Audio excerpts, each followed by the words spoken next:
Good old South African prep here. So it begins expropriation without compensation, but with a bit of a twist. So City Press here has got an article.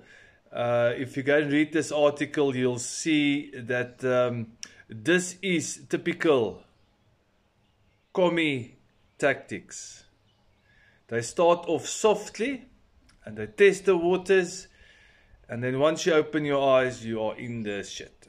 So what's going to happen is we all know that the inner cities of South Africa are absolutely chaotic. You can go anywhere. Durban, Cape Town even, Bloemfontein, Pretoria, Johannesburg in this article specifically. You see, the government in the first place never helped these inner city building owners to actually get and evict these hijackers of buildings. They never made the effort. Where were the police? Where were the justice system? Why not you protecting your citizens? So what they're going to be doing is they're going to expropriate these buildings.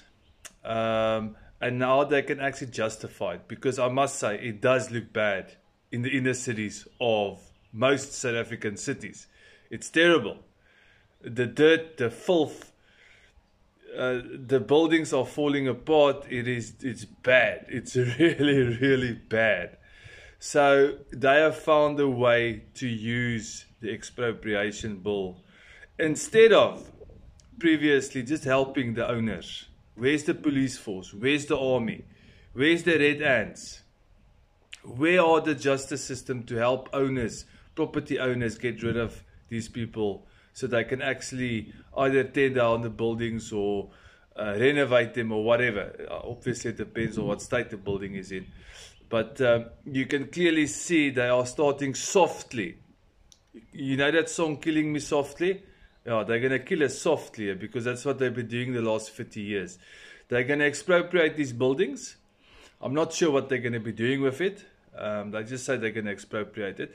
And they're most possibly going to do this successfully in most of the inner cities of South Africa. So they'll probably target Pretoria next and maybe Durban. I think Durban is quite bad as well. Maybe PE. There's quite a Bloemfontein maybe as well. And I think they'll carry on for quite a number of months expropriating buildings. Now if they're going to fix it as the ANC and then resell it, I'm not sure. They are commies after all. They do like to make money on the side. What do they call it? Hustling. The ANC is going to hustle with the inner city buildings of Johannesburg very soon. Killing me softly, that's what's going to happen, ladies and gentlemen. I think it's unfair towards the building owners. They should have been protected in the first place by the government, by the police, and by the justice system, but they weren't protected. So a lot of these owners just gave up. They just gave up. They lost hundreds of millions of rands in these inner city buildings because of the decay of the inner cities of South Africa. So it's quite sad. South African Prepper, God bless.